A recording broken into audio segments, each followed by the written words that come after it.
Hotel city palace के restaurant से बाहर निकलते समय पीहू की चाल जरूर धीमी थी, मगर उसके कदमों में आत्मविश्वास की कमी नहीं थी। चेहरे पर उदासी की एक परत जरूर थी, लेकिन पीहू ने उसे अपने मन के भीतर पांव नहीं पसारने दिया। घर आकर बिस्तर पर लेटी तो अखिल के साथ अपने रिश्ते को अंतिम विदाई देते हुए उसकी आंखें छलछला आई। पूरे 5 साल का साथ था, उनका ब्रेकअप तो खलेगा ही, लेकिन इसे ब्रेकअप कहना शायद इस रिश्ते का अपमान होगा। इसे टूटा हुआ तो तब कहा जाता है जब इस रिश्ते को जबरदस्ती बांधा जाता। अखिल के साथ उसके बंधन में तो जबरदस्ती वाली कोई बात ही नहीं थी, या तो दोनों का अपनी मर्जी एक दूसरे का साथ थामना था, जिसे अनुकूल न लगने पर उसने बहुत ही हौले से छुड़ा लिया था। अखिल को भावी जीवन की शुभकामनाएं देते हुए पीहू और अखिल कॉलेज के पहले साल से ही अच्छे दोस्त थे। आखिरी बरस में आते आते दोस्ती ने प्रेम का चोला पहन लिया, लेकिन यह प्रेम किस्से कहानियों या फिल्मों वाले प्रेम की तरह अंधा नहीं, बल्कि समय के साथ परिपक्व और समझदार होता गया था। यहाँ चांद तारे तोड़कर चुनरी में टाकने जैसी हवाई बातें नहीं होती थी। यहाँ तो अपने पांव पर खड़ा होकर साथ चलने के सपने देखे जा रहे थे। कॉलेज खत्म होने के बाद पीहू और अखिल दोनों ही जॉब की तलाश में जुट गए, ताकि जल्द से जल्द अपने सपनों को हकीकत में ढाल सके। हालांकि अखिल का अपना पारिवारिक व्यवसाय था, लेकिन वह खुद को जमाने की कसौटी पर परखना चाहता था, इसीलिए एक बार कोई स्वतंत्र नौकरी करना चाहता था, जो उसे विरासत में नहीं बल्कि खुद अपनी मेहनत से मिली हो। प्रतियोगी परीक्षाओं की तैयारी करने के लिए दोनों दिल्ली आ गए। एक ही कोचिंग में साथ साथ तैयारी करने और घर के अनुशासन से दूर रहने के बावजूद दोनों ने अपनी परिधि तय कर रखी थी। जब भी अकेले में कोई बहलाने लगता तो दूसरे उसे संभाल लेता। कई जोड़ियों को लिवाइन में रहते देखकर उनका मन अपने लक्ष्य से कभी नहीं भटका। यार, जब हम शादी करना तय कर ही लिया है तो अभी क्यों नहीं? सिर्फ एक बार, कई बार उतावला पुरुष मन हट पर उतर आता। शादी के बाद यही सब तो करना है, एक बार कैरियर बन जाए बस, फिर तो सदा साथ ही रहना है। संयमी स्त्री उसके बढ़े हाथ हंस कर परे सरका देती। वहीं कभी जब सधे हुए नाजुक कदम अरमानों की ढलान पर फिसलने लगते तो दृढ़ मजबूत बाहें उन्हें सहारा देकर थाम लेती और गर्त में गिरने से बचा लेती। आज ऊपर तो कल नीचे, कोलंबस झूले से रिश्ते में हम दोनों झूल रहे थे। इसी बीच पीहू की बैंक में नौकरी लग गई और उसने दिल्ली छोड़ दिया। हालांकि दोनों फोन के माध्यम से बराबर जुड़े हुए थे, लेकिन अब अखिल के लिए दिल्ली में अकेले रहकर परीक्षा की तैयारी करना जरा मुश्किल हो गया था। मन उड़कर बराबर पीहू के पास पहुंच जाना चाहता, लेकिन फिर भी वह खुद को एक मौका देने का मानस बनाए हुए वहां टिका रहा। 2 साल मेहनत करने के बाद भी अखिल का कहीं चयन नहीं हुआ, तो वह वापस आकर अपने परिवार के पुश्तैनी बिजनेस में हाथ बटाने लगा।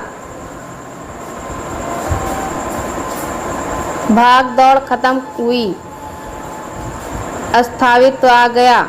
जिंदगी एक तय रास्ते पर चलने लगी, जैसा कि आम मध्य वर्गीय परिवारों में होता है।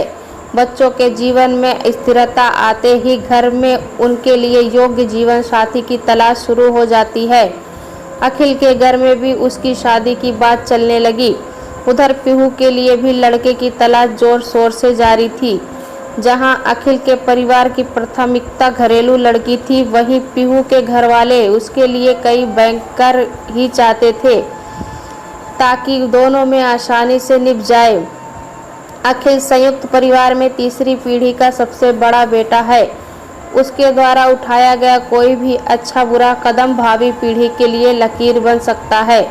पारंपरिक मारवाड़ी परिवार होने के कारण अखिल के घर में बड़ों की बात पत्थर की लकीर मानी जाती है। दादा ने जो कह दिया वही फाइनल होता है। इसके बाद पापा या चाचा एक नहीं चलने वाली। दूसरी तरफ पीहू का परिवार इस मामले में जरा तरक्की पसंद है। उन्हें पीहू की पसंद पर कोई एतराज़ नहीं था, बशर्ते उसका चयन व्यवहारिक हो। परिवार की प्रॉपर्टी भी भाली भांति पराजित अखिल पर घर वालों के सामने अपनी बात कहने की हिम्मत नहीं जुटा पा रहा था। उधर पीहू इस मामले में एकदम शांत थी। वह अखिल की पहल की प्रतीक्षा कर रही थी।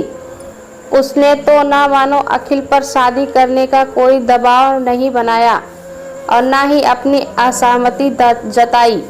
पीहू, मैं बहुत परेशान हूँ यार, क्या करूँ समझ में नहीं आ रहा। घर वाले चाहते हैं कि मेरी शादी किसी सजातीय मारवाड़ी खानदान की लड़की से हो, यानी यह शादी सिर्फ दो लोगों का नहीं बल्कि दो व्यापारिक घरानों का मिलन हो, ताकि यह संबंध दोनों परिवारों के बिजनेस को भी आगे बढ़ाए। लेकिन तुम तो जानती हो ना, मैं तो तुम्हारे साथ के सपने देख रहे थे। तुम्हारी बताओ, मैं कैसे अपने दादाजी को राजी करूं? एक दिन अखिल ने कहा। इतनी हिम्मत तो तुम्हें जुटानी होगी अखिल, यदि आज हिम्मत नहीं करोगे तो सोच लो बाद में पछताना ना पड़े। पीहू ने गंभीर होकर कहा। तो क्या तुम कुछ नहीं करोगी? अखिल ने आश्चर्य से पूछा। तुम्हारे परिवार के मामले में मैं क्या कर सकती हूँ? मैं अपने आप में साफ हूँ और मैं जानती हूँ कि मुझसे तुमसे शादी करनी है। इसके लिए मेरे घर वाले राजी हो जाएंगे, लेकिन पहले तुम अपने घर वाले को राजी करो। लेकिन एक बात का ध्यान रहे अखिल, मैं जैसी हूँ मुझे इसी रूप में स्वीकार करना होगा। मुझसे मेरी पहचान छीनने की कोशिश मत करना, ना अभी ना बाद में। पीहू ने अपना फैसला सुनाया तो अखिल सोच में पड़ गया। आधुनिक और आत्मनिर्भर पीहू की छवि उसके दादाजी की पसंद से एकदम विपरीत है। वैसे भी उनके परिवार में आज तक कोई विजातीय बहू या दामाद नहीं आए। उन्हें पीहू के लिए तैयार करना आसान नहीं होगा। अखिल अपनी चाची से थोड़ा खुला हुआ था। उसने उनकी बात की। पहले तो चाची ने अखिल को ही समझाने का प्रयास किया, लेकिन जब वह नहीं माना तो उन्होंने अखिल के चाचा से उसकी पसंद का जिक्र किया। जैसा कि अंदेशा था, सुनते ही वो उखड़ गए। दिमाग खराब हो गया है क्या लड़के का? आपने समाज में लड़कियों का अकाल पड़ गया है क्या? अरे मैं तो उसे दिल्ली भेजने की उस जिद की पूरी करने के फैसले के ही खिलाफ था, लेकिन फिर सोचा जवानी की जिद है, साल 2 साल में उतर जाएगी। लेकिन यहाँ तो एक जिद के साथ दूसरी जिद भी साथ उठा लाया। एक तो बिजनेस में 2 साल पिछड़ गया, दूसरा या प्रेम का चक्कर। समझाओ उसे कोई की नौकरी करने वाली लड़कियां हमारे यहाँ नहीं चल सकती। चाचा ने अखिल को दिल्ली भेजने के बड़े भाई के फैसले का गुस्सा चाची पर उतारा, लेकिन अखिल ने हौसला बनाए रखा। पिताजी को राजी करने का उसका प्रयास जारी रहा। उधर वह पीहू को भी जॉब छोड़ने के लिए राजी कर रहा था, ताकि कम से कम लड़की के घरेलू होने की शर्त तो पूरी हो सके। अखिल का प्रस्ताव पीहू को के जरा भी गले नहीं उतरता था। तुम मुझे क्यों नहीं समझा रहे हो अखिल? मैं अपनी नौकरी जारी रखूंगी, बस इतना ही तो चाह रही हूँ। देखो, समझने की ज़रूरत तुम्हें है। तुम्हारे सामने 2 विकल्प हैं, तुम्हारे परिवार की परंपरा और दूसरा तुम्हारा प्यार यानी मैं। और मैं भी बिना अपनी पहचान खोए, जानते हो ना कि हम जब 2 में से किसी एक विकल्प का चुनाव करना होता है तो फैसला बहुत सोच समझकर करना पड़ता है। तुम तय करो कि तुम्हें क्या चाहिए, पीहू ने दृढ़ता से कहा। एक तरफ से उसने अपना निर्णय अखिल के सामने साफ कर दिया। बुझा हुआ अखिल एक बार फिर से अपने घर वालों को मनाने में जुट गया। इस बार उसने दादाजी को ही चुना। कहते हैं कि मूल से प्यारा सूद होता है। दादाजी पोते के आग्रह पर पिघल गए। थोड़ी नानुकुर के बाद उन्होंने विजातीय पीहू के साथ उसका गठजोड़ करने के लिए हरी झंडी दिखा दी। अपनी कुछ शर्तों के साथ वे पीहू के परिवार से मिलने के लिए तैयार हो गए। अखिल इसे अपनी जीत समझते हुए खुशी से उछलने लगा। उसने फ़ोन पर पीहू को यह खुशखबरी दी और आगे की प्लानिंग करने के लिए उसे उसी होटल सिटी में मिलने के लिए बुलाया जहां वो अक्सर मिला करते थे। हालांकि पीहू अभी भी थोड़ी आशंकित थी। तुमने उन्हें बता तो दिया है कि मैं शादी के बाद भी जॉब नहीं छोड़ूंगी? पीहू ने अखिल को एक बार फिर से आग्रह किया। जॉब जॉब यह कैसी जिद पकड़कर बैठी हो तुम? अरे हमारे परिवार को कहाँ कोई कमी है जो अपनी बहू बेटियों से नौकरी करवाएंगे। पीहू की बात सुनते ही अखिल बिफर गया। पीहू की आशंका सही साबित हुई। उसने अखिल की तरफ अविश्वास से देखा तो उसे अपनी गलती का एहसास हुआ। उसने पीहू का हाथ कसकर पकड़ लिया और अपने स्वर में भरसक मुलायम किया। हमारे यहाँ बहुएं सिर्फ हुक्म चलाती हैं, हुक्म बजाती नहीं। कहते हुए अखिल ने प्यार से पीहू के गाल खींच दिए। पीहू ने उसके हाथ झटक दिए। हमारे समाज में बहुओं के नखरे तब तक ही उठाए जाते हैं जब तक वे सिर पर पल्लू डालें, आंखें नीची किए सजी धजी गुड़िया सी घर में पायल बजती घूमती रहे। मुझसे यह उम्मीद मत रखना, पीहू ने कहा। अरे यार गजब करती हो, एक बार शादी तो हो जाने दो, फिर कर लेना अपने मन की। मैं बात करूंगा ना अपने घर वालों से। अखिल ने उसे मनाने की कोशिश की। मेरे लिए भी यही बात तुमने अपने घर में कही होगी कि एक बार शादी हो जाने दो, फिर छुड़वा देंगे नौकरी। मैं बात करूंगा ना पीहू से ना। अखिल की आंखों में झांककर पीहू ने उसकी नकल उतारते हुए कहा। बात सच ही थी। उसने अपने दादाजी को यही कहकर पीहू से शादी करने के लिए राजी किया था। अखिल के पास पीहू के सवालों का कोई जवाब नहीं था। वह नजरें चुराने लगा। अच्छा बताओ, मेरी माँ का नाम क्या है? पीहू के अचानक दागे गए इस सवाल से अखिल अचकचा गया। उसने इनकार में अपने कंधे उचका दिए। नहीं पता ना? पता भी कैसे होगा, क्योंकि लोग उन्हें उनके नाम से जानते ही नहीं। वे बाहर के लोगों के लिए मिसिस सक्सेना और रिश्तेदारों के लिए पीहू की मम्मी हैं। और सिर्फ वे ही क्यों, ऐसी ना जाने कितनी औरतें हैं जो अपना असली नाम भूल गई होंगी। ये या तो मिसिस अला फला या फिर गुड्डू पप्पू की मम्मी के नाम से पहचानी जाती हैं। मैंने देखा है अपने आसपास, अपने घर में भी। बहुत बुरा लगता है, कहती हुई पीहू आवेश में आ गई। लड़कियों को अपने पैरों पर खड़ा होना बहुत ज़रूरी है। मैं तुम्हें प्यार करती हूँ, लेकिन सिर्फ इसी वजह से तुम्हारे घर में शोपीस बनकर नहीं रह सकती। तुम तो मेरे संघर्ष के साथी हो, सब जानते हो। मैंने कितनी मुश्किल से अपनी पहचान बनाई है, इतनी मेहनत से हासिल की इस मुकाम को मैं घूंघट की ओड़ में नहीं छिपा सकती। अपने नाम की पहचान को ऐसो आराम के लालच की आग में नहीं झोंक सकती।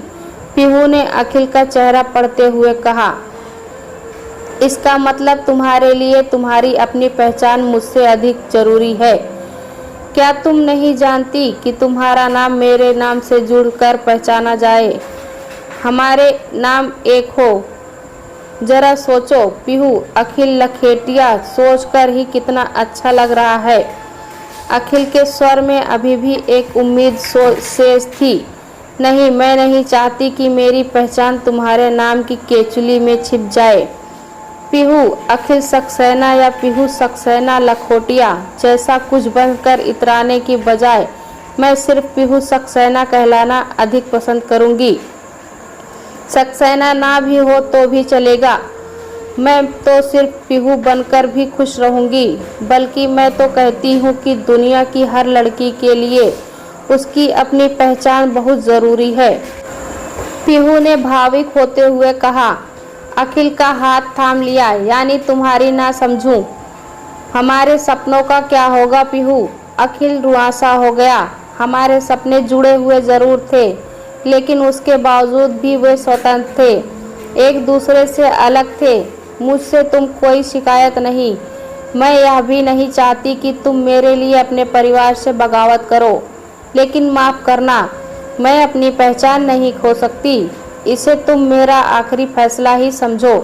पीहू ने अपना आत्मविश्वास से भरा फैसला सुना दिया और स्नेह से अखिल का कंधा थपथपाती हुई उठ खड़ी हुई। पीहू नहीं जानती थी कि वह अपने इस निर्णय को कितनी सहजता से स्वीकार कर पाएगी, लेकिन यह भी तो आखिरी सच है कि हमारे हरेक कठोर निर्णय के समय मन के तराजू में एक तरफ निर्णय और दूसरी तरफ उसकी कीमत रखी होती है। आज भी पीहू के मन की तुला पर एक तरफ उसकी नीच पहचान थी तो दूसरी तरफ उसका प्रेम और सुविधाओं से भरा भविष्य। पीहू के प्रेम की जगह अपनी पहचान को चुना। वह अखिल के नाम की केचली पहनने से इनकार कर अपने गढ़े हुए रास्ते पर बढ़ गई। अखिल नम आंखें उसकी आत्मविश्वास की मूरत को जाते हुए देख रहा था। दोस्तों, कहानी अच्छी लगी तो कमेंट में ज़रूर बताएं। चैनल पर नए हैं तो एक लाइक और सब्सक्राइब ज़रूर करें।